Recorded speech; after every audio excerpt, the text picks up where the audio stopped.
I got into my husband's car and found a tube of personal lubricant in the glove compartment. I didn't say a word. I just secretly replaced it with industrial superglue. And what happened next forced our neighbors to make an emergency call to the fire department. I'm so glad you're here. If you're watching this video, please like and subscribe to my channel and tell me in the comments where you're listening to my story of revenge from. I want to know how far it's traveled. I sat at the kitchen table, the silence in the house as thick as morning fog, a silence that had become a constant unwelcome guest. The old clock on the wall, a wedding gift from my late mother, ticked with a relentless accusatory rhythm. Each beat a painful reminder of a life I was beginning to suspect was a beautiful, meticulously crafted lie. My husband Julian had just returned from one of his countless business dinners. He looked not merely exhausted, but haunted, as if he carried the weight of a secret too heavy to bear. His face was a map of fatigue and guilt, lines etched around his eyes and mouth that had never been there before. He tossed his jacket on the sofa with a weariness that felt performative, loosened his tie as if it were a noose he was desperate to escape, and collapsed onto the bed, the familiar springs groaning under his weight, without even bothering to shower. The faint scent of his expensive cologne hung in the air, but it was mixed with a new alien fragrance, a sweet floral perfume that felt like an intrusion, a brazen confession from a life I didn't know he was living. A few minutes later, the gentle hum of his snoring filled the house, a sound that once brought me comfort, but now felt like a mocking lullaby, a lullaby for a fool. I got up, moving with the quiet, practiced grace of a wife of 40 years, and began to tidy up the mess he'd left in the living room, his jacket, his wallet, his cell phone, his old laptop. The phone screen was still on, a new email glowing like a sinister omen. I frowned. Julian never used email. He always said, "Juliet, all this tech stuff is too complicated. I'd rather just make a call." But now, an email. It was right there in plain sight, a digital ghost from a life I didn't know he was leading. Out of a morbid curiosity that felt both wrong and necessary, I opened it. The message was short, a mere handful of words that would shatter my world. "You were incredible tonight, Dad." It was followed by a red heart, a symbol of affection that pierced my own heart with a cold, sharp ache. I froze as if someone had slapped me, the digital world a cruel mirror reflecting a truth I was too terrified to see. Dad. The word echoed in my mind. Who was calling him that? And in such an intimate, affectionate tone, I swiped down, my thumb trembling, looking for more clues. But there was nothing. Just a strange email address, a jumble of meaningless characters that offered no answers, only more questions. A shiver ran through me, not from cold, but from a profound, bone-deep fear. It felt like a cold wind coming in through a crack in the door of my life, revealing a secret chamber I never knew existed. I glanced at the bedroom and saw Julian turn over with a sputtering snore, his face still and peaceful, a stark and infuriating contrast to the storm raging inside me. My heart pounded like a thief's, a frantic, guilty beat. I quickly put the phone back, my hands shaking so much I almost dropped it. I continued cleaning up, my movements now mechanical, robotic. I gathered his dirty clothes to take to the laundry. As I checked his pant pockets, I felt a folded piece of paper, crisp and new. It was a receipt from a fancy steakhouse in San Antonio, dated that very night. I frowned. San Antonio? He had told me he was meeting his partners in Dallas. A tiny bitter laugh escaped my lips. Julian hated driving to Dallas. San Antonio, on the other hand, was where his mother had lived before she passed away. He had fond memories there, a fact he had often reminded me of. But who had he had dinner with in San Antonio while lying to me about being in Dallas? The receipt showed a party of 2, a bottle of expensive Cabernet Sauvignon, a wine he had bought me for our 10th anniversary, a wine I had never forgotten, and main courses of filth and pasta. I tried to remember the last time Julian took me to a place like that, maybe 10 years ago when I opened my first bakery. It was a memory etched in my mind. The flickering candlelight, his proud smile, the way he toasted my success. Now that memory was a lie, a faded photograph in a scrapbook of deceit. I took out my own phone and with a silent, determined resolve snapped a picture of the receipt and the email.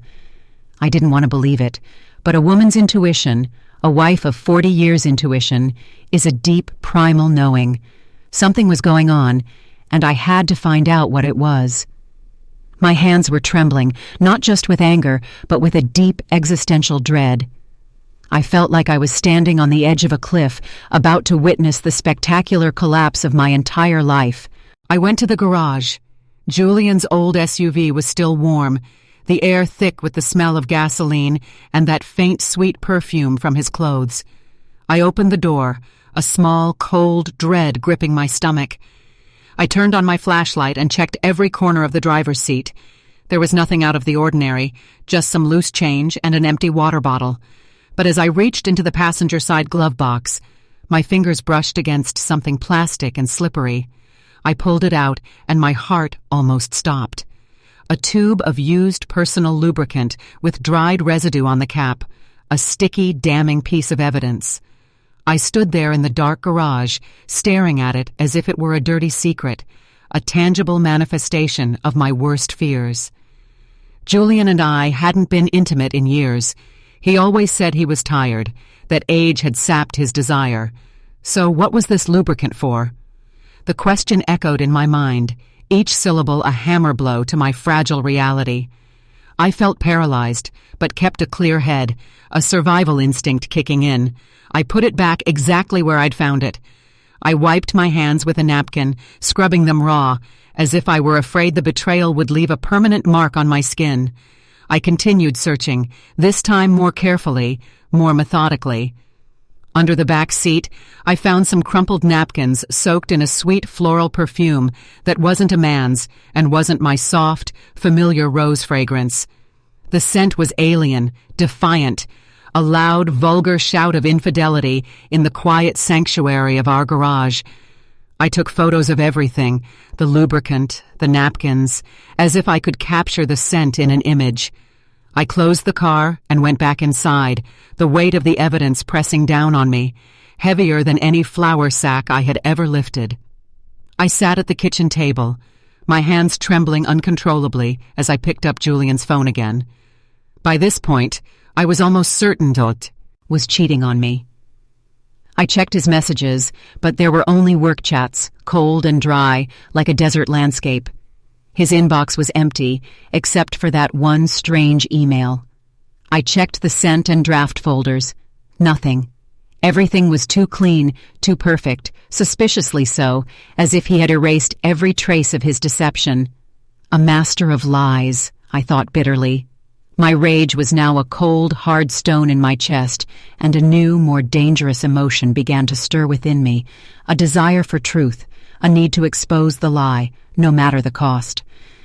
The next morning, just as the sun rose and the soft light filtered through the window curtains, I was already awake, a ghost in my own house. The image of the lubricant, the restaurant receipt, and that email wouldn't stop swirling in my head, a venomous carousel of doubt. I stood in the kitchen, my hands busy, but my mind a frantic whirlwind. I made a simple breakfast, 2 fried eggs, some toast, and a cup of the strong black coffee. Julian liked. I had barely slept all night. Julian came down looking tired, his hair a mess, and his eyes still groggy. He sat at the table, grabbed his coffee cup, took a sip, and set it down half full. "I have an important meeting today," he said in a husky voice, a rehearsed line he'd used countless times before without looking me in the eye. "I'm sure I'll be home late." He was so good at this, I thought. The easy lies, the casual tone, it made my blood run cold. I nodded with a strained smile, though all I wanted to do was scream, "Where is the meeting? With whom? In San Antonio again?" But I held back, my rage a silent fire, and simply replied, "All right, be careful." He got up, gave me a light pat on the shoulder, a gesture that felt more like an afterthought than a sign of affection, and left. The door closed, leaving the kitchen in silence, and me with a suspicion that was growing into a monstrous cerciant. Tainty. I cleared the table and washed the dishes one by one, the rhythm of the task, a small anchor in the storm of my emotions. I couldn't just sit there inventing theories. I needed the truth, hard evidence. I picked up my phone and looked for the number for Mrs. Miller, a friend from years ago who had helped me so much when I first opened the bakery. She had once told me about a good private investigator who specialized in infidelity cases. "Juliet, if you ever need it, I can give you Thomas's number," she had said. "He's very discreet and reliable." I never thought I would need to call him, but now I had no other choice. I dialed her number, my voice trembling, each ring a drumbeat of my mounting anxiety. "Hello, Mrs. Miller. Can you help me get in touch with Thomas? I need him." She was silent for a few seconds, a pause that spoke volumes before answering. "Juliet, what's going on? Did Julian do something?" I sighed, not wanting to get into the details over the phone, my pride bruised and raw. "I just need to know the truth. Can you help me?" Mrs. Miller, a woman of few words but profound intuition, agreed immediately, and just an hour later, I received a message from Thomas asking me to meet him at noon at a small cafe downtown. "Mrs. Roberts, please don't worry. I will help you," he wrote. The message was short, but it was enough to give me a little relief. A lifeline in a sea of deceit. At noon, I went to the cafe, a tiny place with worn wooden tables and the aroma of roasted coffee filling the air, a scent that usually comforted me, but now felt strangely foreign. I chose a secluded corner where no one would notice me, a shadow in a room full of light. Thomas walked in, a middle-aged man, short and stocky, with a simple light blue shirt and philosophical eyes that seemed to read everything, to see through the surface of things.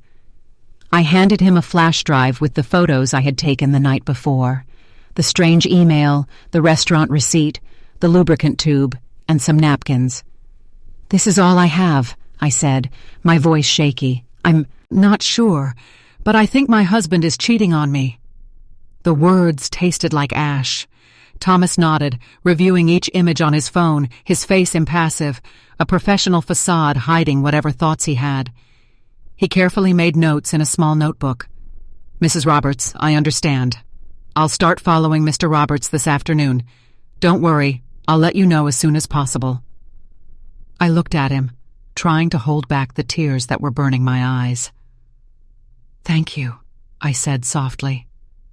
"I just want to know the truth, whatever it may be." Thomas nodded with a compassionate look, a flicker of understanding in his eyes. "I'll do my best. Go home and don't do anything to arouse suspicion." I left the cafe and walked through the crowd, but I felt a loneliness I had never experienced before. 40 years of marriage, a lifetime built on a foundation of trust that was now crumbling beneath my feet. I had put all my trust in Julian. I always believed he was a family man, someone who would be with me through any difficulty. He was my rock, my anchor, and now here I was hiring a stranger to follow my own husband. The irony was a bitter pill to swallow.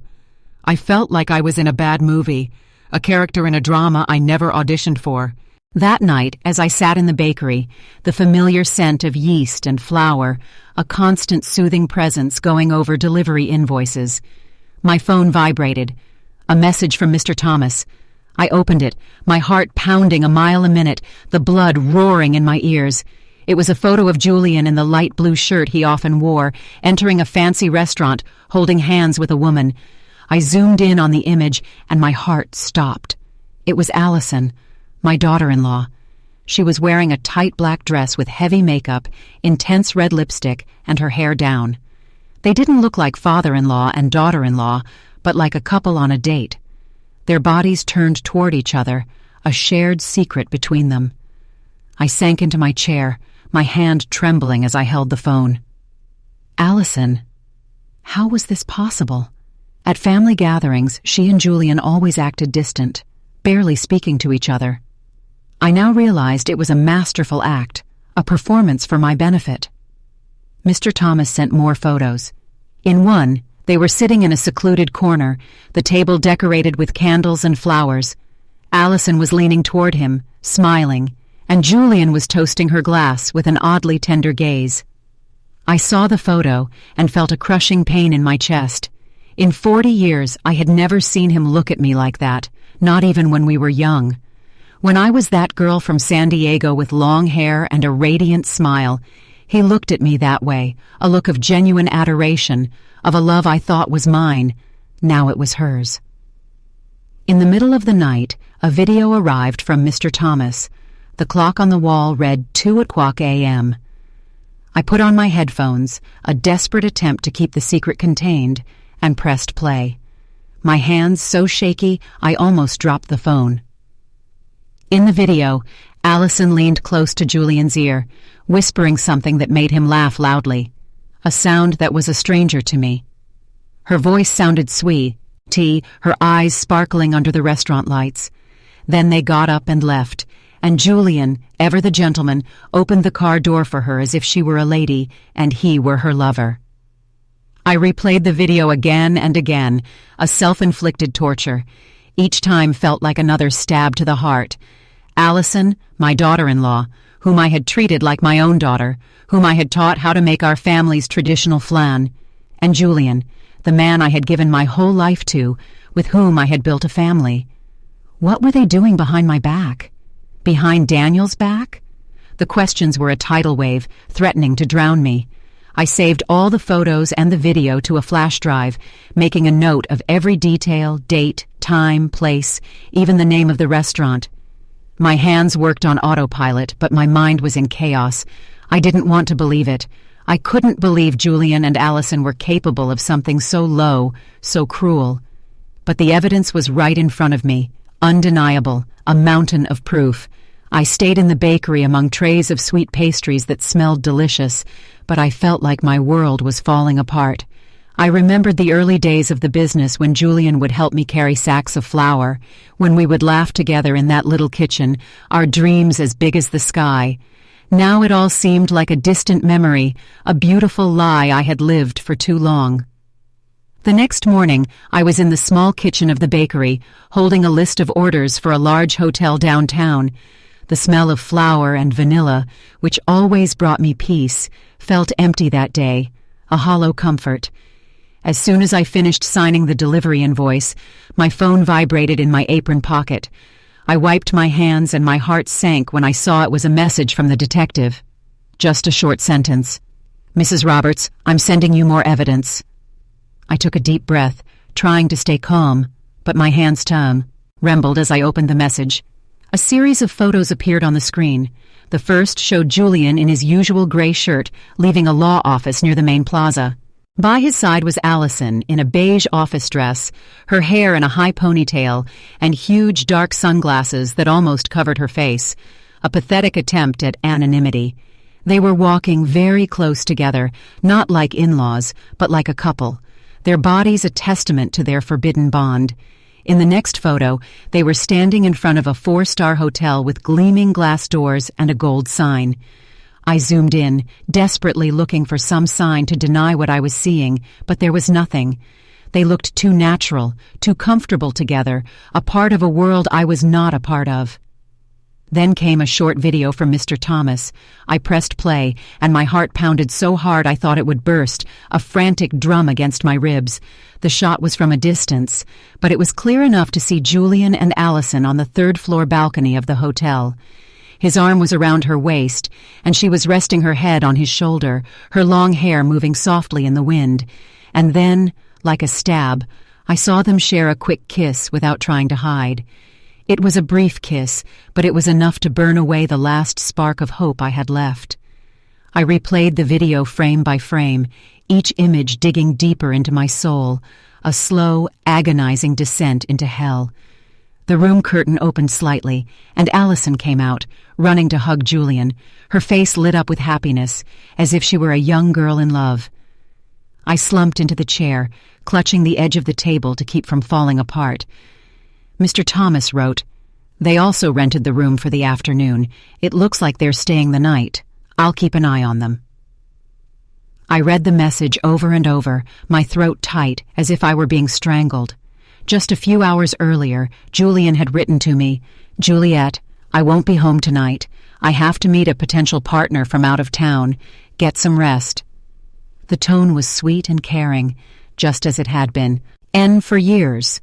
But now I knew it was all a lie, a well-constructed lie, a potential partner from out of town. He wasn't out of town. He was here in a 4-star hotel with our own daughter-in-law. I opened my portable hard drive and carefully saved every photo and every video. Each time I hit save, I looked at the image as if to make sure I wasn't dreaming. In the video, Julian's gaze toward Allison was so tender. The way he caressed her hair reminded me of the way he used to do it with me more than 30 years ago. We were young, and I believed our love would last forever. A promise whispered under a starry San Diego sky. Now seeing this, all I saw was lies and blatant betrayal. I remembered family gatherings, everyone sitting around the table, a tableau of our perfect family. Allison always sat far away from Julian. Sometimes she even looked at him with disgust.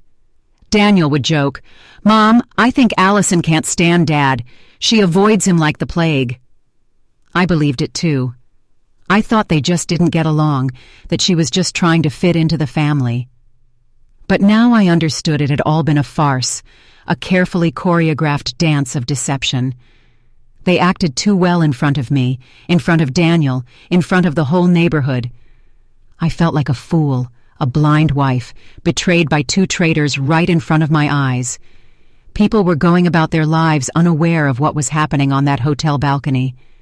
But Mr. Thomas had captured the perfect moment like a silent hunter, a snapshot of my reality. I replied to him, "Thank you. Please keep watching. I need to know everything." He answered briefly, "I will. Stay calm." That night, I returned to the house that had been my home with Julian. It felt foreign now, a place of ghosts and lies. I opened the dresser drawer and took out a thick envelope, my hands moving with a grim determination. I printed all the evidence, photos of Julian and Allison leaving the lawyer's office, photos of them entering the hotel, photos of them on the balcony, and every frame of the video. I carefully arranged them, sealed the envelope, and hid it at the bottom of the drawer under old family photos. I looked at a photo of the 4 of us, Julian, Allison, Daniel, and me, at Daniel's birthday party a few years ago. Allison was smiling, hugging Daniel tightly, while Julian stood beside me with his arm on my shoulder, looking proud. Now looking at it, all I wanted was to rip it to pieces, to tear the image of their smiling faces from my life. The next morning, just before dawn, I heard the front door open slowly. Julian staggered in, smelling of alcohol. "The partner was too difficult, Juliet," he complained in a raspy voice, his eyes red as if he'd been up all night. "I had to drink a lot. I'm dead tired." I was in the kitchen with a glass of water in my hand, watching him perform while feeling like he was rubbing salt in a wound. "Rest," I replied calmly as always, the practiced voice of a wife. "You have to go to work tomorrow." He nodded, gave me a pat on the shoulder as if nothing had happened, and dragged himself to the bedroom. Minutes later, he was snoring peacefully, as if he'd never cheated on me, as if he'd never gone to a hotel with our own daughter-in-law. When I was sure Julian was asleep, my phone vibrated. It was a call from the detective, Mr. Thomas. His voice was low, almost a whisper, as if he feared someone would overhear him. "Mrs. Roberts, I recorded their conversation in the hotel parking lot. I used special equipment. They didn't even knock on. Ice, I'm sending it to you now." My heart pounded hard, but I simply replied, "Thank you, Thomas. Send me the file." Minutes later, an audio file appeared in my messages. I put on my headphones, sat at the table, and pressed play. The first thing I heard was Allison's voice, cold and ambitious, a stranger's voice. "Dad, hurry up with that fake contract. I want to have that whole chain of stores already. I want that old hag out of the house." I felt a blow to my chest and gripped the phone tightly. Then came Julian's voice, deep and confident. "Don't worry about those papers. Juliet doesn't know anything. Leave it in my hands. She trusts me too much." It felt like a knife twisting in my heart. They weren't just cheating on me. They were planning to take everything I had built, the bakery chain, all the sweat, tears, and sleepless nights, baking every batch, running all over town to make deliveries to keep my reputation. It was all mine. Julian never once got his hands dirty in the kitchen. He never worked the counter or signed contracts with hotels, and now he and Allison wanted to take it all away, to kick me out of the house I had made a home. I almost broke down, but I still had the composure to copy the audio to the flash drive where I kept the other evidence. I carefully wrote down the time and place, as if trying to keep myself steady in the middle of the storm. The next morning, as I made coffee in the bakery, my phone vibrated again. Thomas sent another batch of new photos taken with a telephoto lens. In them, Julian and Allison were inside his car with a thick pile of papers in front of them. Allison had a red pen and was marking the document intently. Julian, next to her, nodded and smiled as if he were in full agreement. Thomas wrote, "I overheard something. It seems they want to use a contact at the notary's office to make the transfer. I'll investigate further." I zoomed in on the photo. I could see the letters on the paper, though I couldn't read them. But I knew these weren't normal work papers. They were planning to steal everything I had worked for, step by step. I sat there among the trays of sweet pastries that smelled so delicious. But I felt as if my whole world was collapsing. I reopened the audio file, put on my headphones, and listened to every phrase, every word they said. That wretched old woman. That's what Allison called me. I remembered the days when she had just joined the family, when I taught her how to make rice, when I hugged her like a daughter. I thought she was part of the family, that she would be the woman who, along with Daniel, would build a future. And Julian, the man I had loved since I was a girl in San Diego, who swore he would be with me until the end. They had made a joke of me, a fool who still believed in love and family. A regular customer came in, Mrs. Peterson, who always bought pastries for her grandchildren. "Juliet, your bakery has been packed lately. Your chain of stores is expanding. I'm so proud of you," she said, her voice warm. I forced a smile and replied, "Thank you. I'm doing my best." But inside, I was a wreck. I wondered what she would think if she knew the truth. Would she see me as a strong woman or just a fool betrayed by her husband and daughter-in-law? Ed Mrs. Peterson's pastries, said goodbye at the door, and sank into my chair, my hands on my head. I wanted to cry, but no tears came. Instead, a silent rage burned inside me like the fire in an oven, ready to ignite at any moment. That night at dinner, I sat across from Julian in the small kitchen under the yellow light that gave his face a strange, distorted glow. He ate and spoke in a monotone voice, as if nothing were wrong, as if the world wasn't about to end for him. "Juliet, I have to sign some important business papers this week. Maybe you should look them over. They're complicated."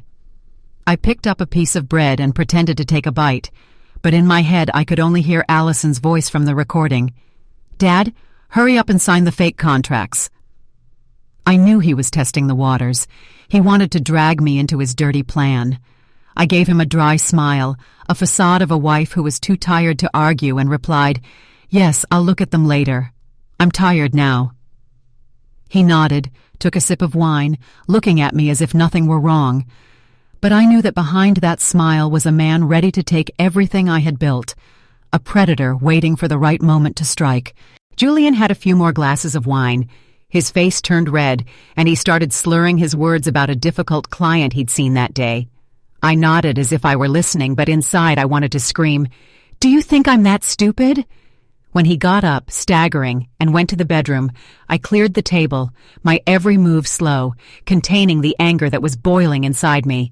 He threw himself on the bed, snoring loudly, and left his car keys on the nightstand, gleaming under the dim light, a siren's call to my revenge. I stared at them, my heart pounding in my chest. This was my chance, my moment. I entered the bedroom slowly, careful not to make a sound. Every step felt like walking between pain and resolve, between the past and a new, unknown future. I grabbed the keys, squeezed them tight, and went straight to the garage. The night was quiet, hushed, as if the world was holding its breath. All I could hear were crickets outside. They're chirping a soundtrack to my silent fury. I turned on my phone's flashlight. The weak light illuminated Julian's old SUV, a silent accomplice in his betrayal. I opened the door.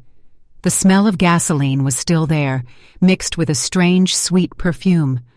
I opened the glove compartment between the seats, and there it was, the tube of lubricant with a loose cap and dried residue on the edge, a monument to their infidelity. It was clear they had used it again, as if it were confirmation that Julian and Allison were still playing their secret game, their twisted little dance. I took the tube of lubricant to the kitchen, placed it on the counter, and washed my hands with lemon soap.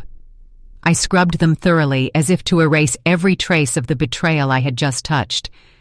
The fresh scent didn't calm my anger, but it helped me stay focused. I opened the tool drawer and took out a tube of clear industrial superglue, the same kind I once used to fix a chair at the bakery. It was a tool of my trade, now a weapon of my revenge. I carefully unscrewed the cap of the lubricant and filled the tube with the glue, drop by drop, until it was completely full. I wiped the nozzle, shook it gently to mix it, and tested a little. It came out smoothly, just like the original lubricant. At a glance, no one would notice the difference. I smiled faintly, though a hurricane was raging inside me. This wasn't a game. It was the first step to getting justice. I put the tube back in the glove compartment, adjusted the floor mat and the seat just as they were, as if no one had touched anything before closing the car. I opened the trunk to check. There were only crumpled bags, an empty water bottle, and some old newspapers. No more signs of her, no perfume, just the smell of gasoline. I looked at the dark street. The moon was a slender sliver in the sky, a thin sliver of light in the sea of darkness, just like my soul. A small bit of hope in the darkness. I locked the car and went inside. I put the car keys back on the nightstand where Julian had left them and went to the kitchen. I opened the drawers, looking for my favorite knife, a sharp, long steel blade I used to cut the flans. But I stopped. No, I wouldn't do anything reckless. Not yet. I was too smart for that. I would wait for the right moment. I would be patient. The days after my discovery were a blur of work and silent fury. Julian continued to come home late, smelling of alcohol and that cloying sweet perfume. His lies became more elaborate, more pathetic, and I just let him speak, a ghost in my own house. He even brought some papers and a bottle of expensive wine he said he had bought to celebrate a new business deal.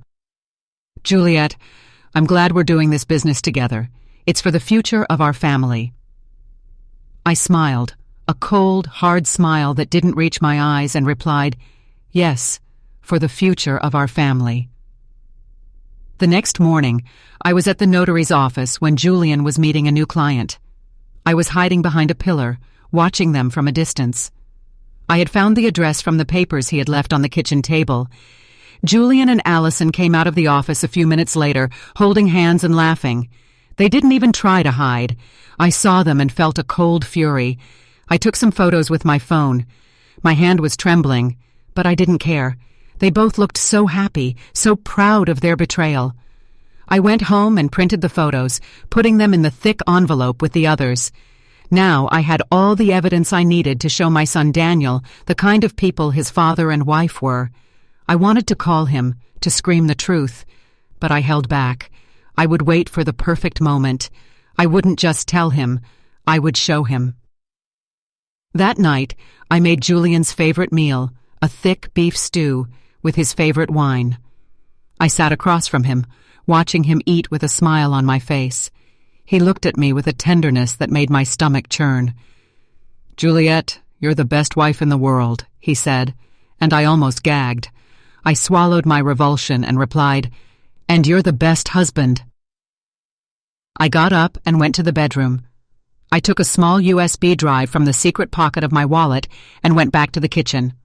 I placed the USB in the computer that Julian kept in the kitchen to write his emails to his partners, and copied everything: the photos of him with Allison, the video, the audio from the parking lot, the photos from the notary's office. Everything I had collected was now on the USB drive. I went to the bedroom and slipped it under his favorite pillow, right where he would find it when he went to bed. The next morning, I woke up to a screaming Julian. He was standing in the middle of the room holding the USB drive, his face as white as a sheet. "Juliet, where did you get this?" he screamed. I looked at him, my face impassive, and replied, "It was a gift from a friend." He looked at me, stunned. He knew I was referring to Mrs. Miller. He had hated her all these years because she was always in my life, and he always said she was too nosy. He started to cry and beg for my forgiveness. "Juliet, I'm so sorry. I can't live without you." I looked at him, feeling nothing. He was a stranger to me now. "Please, Juliet, don't tell Daniel. It'll break his heart." I gave him a cold, hard stare and replied, "And what do you think this did to my heart?" I left the bedroom and went to the kitchen. I called Daniel. "Daniel, can you come over? There's something I need to show you." A few minutes later, Daniel arrived. He looked at me, a worried look on his face. "Mom, what's wrong? You sound upset." I looked at him and smiled faintly. "Nothing. It's nothing." I went to the dining room table where Julian was sitting with the USB drive in his hand, his head on the table. "Dad, what's wrong?" Daniel asked, his voice filled with concern. Julian didn't reply. He just looked at me with a pleading expression. I looked at Daniel and replied, "Daniel, your father has a little secret, but since he loves me so much, he told me I have to tell you." I took the USB drive from Julian's hand and gave it to Daniel. Daniel, looking worried, took the USB drive from my hand and plugged it into the laptop. I waited for him to open it and to see the evidence I had collected. The first thing he saw was the photo of Julian and Allison at the restaurant. His face turned pale as he saw the picture. He looked at his father, then at me. "Dad, what is this?" he asked, his voice trembling. Julian didn't reply. He just looked at him with a look of pure shame. Then Daniel saw the video and the audio from the parking lot. His face became pale, and he looked at his father with a look of pure disgust. "You were trying to steal from Mom?" he asked, his voice now filled with rage. Julian started crying. He tried to hug Daniel, but he pushed him away. "Don't touch me," he said, his voice filled with venom. "Don't ever touch me again." He looked at me and said, "Mom, I'm so sorry." He took the USB drive from the computer and with a look of pure fury broke it into pieces. "I can't believe I was so blind," he said. "Mom, I'm taking you with me." He walked over to me and held me close. Julian tried to stop him, but Daniel pushed him away again. "Don't touch me, you old hag," he screamed, a look of pure disgust on his face. "I want you out of my life forever." He took me to my car and drove me to his home. Julian was left alone in the house, a shadow of the man he once was. The next day, Daniel and I returned to the house. Julian was still there, sitting on the dining room table, his head on the table. He looked up at us with red eyes.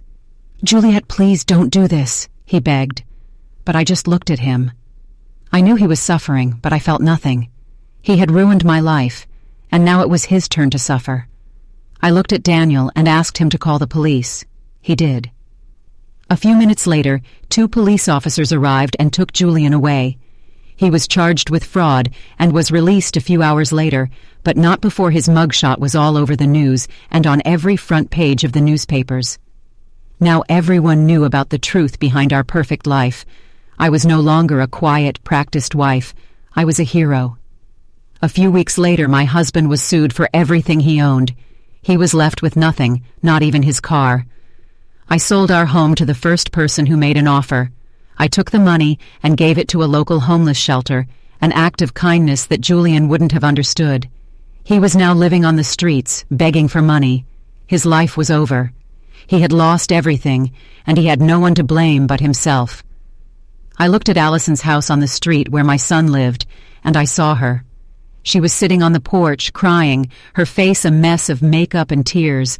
I felt a pang of pity for her, but it quickly faded. She had betrayed me, and she had to live with the consequences.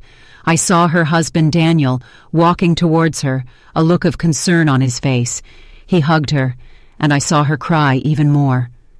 Daniel was now the man of the house, and he was taking care of his wife and his family.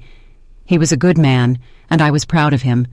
I was in my own home, a small apartment that I had bought in the city. But it was enough. I had my bakery, my son, and my life. I had my freedom. I had a lot of work to do. My bakery was now a chain of stores. I had a lot of employees to hire, a lot of orders to fill. I was no longer a victim. I was a survivor. A few weeks later, Daniel called me and told me that Julian had a heart attack and was in the hospital. I went to the hospital to see him. He was in a bed, his face pale and his eyes closed. I looked at him and I felt nothing. He was a stranger to me now. He opened his eyes and looked at me, a look of regret on his face. "Juliet, I'm so sorry. I love you." I just looked at him and smiled. "I know you do," I said, "but it's too late now." I left the hospital and went to my new bakery. I had a lot of work to do. One evening I received an email from Allison. She wanted to talk to me. We agreed to meet at a cafe downtown. I went there and saw her sitting at a small table, her face looking tired, her eyes red from crying. She looked at me and said, "Juliet, I'm so sorry for what I did to you." I just looked at her, not saying a word. "I was selfish, ambitious, and blinded by money," she said, her voice trembling. "I didn't care about anything but myself." I looked at her and replied, "You tried to steal from me. You betrayed me." She started crying. "I know. I'm so sorry." I looked at her and said, "Allison, I don't forgive you. I will never forgive you." I left the cafe, leaving her alone. I knew I had a lot of work to do. My bakery was a chain of stores, and I had a lot of employees to hire. I was also thinking about writing a book about my story, my journey from a quiet, practiced wife to a woman who knew how to endure. I would call it The Baker's Revenge.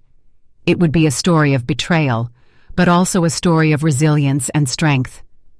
One morning I was at the hospital, visiting my son who was in the hospital for a small checkup. He was sitting on a bed, and I saw a look of concern on his face. "Mom, I have something to tell you." I looked at him, my heart pounding. "What is it?" "Aye, son?" He took my hand and said, "Mom, I'm so proud of you. I'm so glad you stood up for yourself." I looked at him and smiled. "I'm proud of you too," I said. "You're all I have." He took me to the new house he had bought for us. It was a big house with a beautiful garden and a big kitchen. He had bought it for us to start a new life. I looked at him and I felt a wave of love. I had lost my husband, but I had gained a son. I had lost a marriage, but I had gained a family. I had lost everything, but I had gained a new life.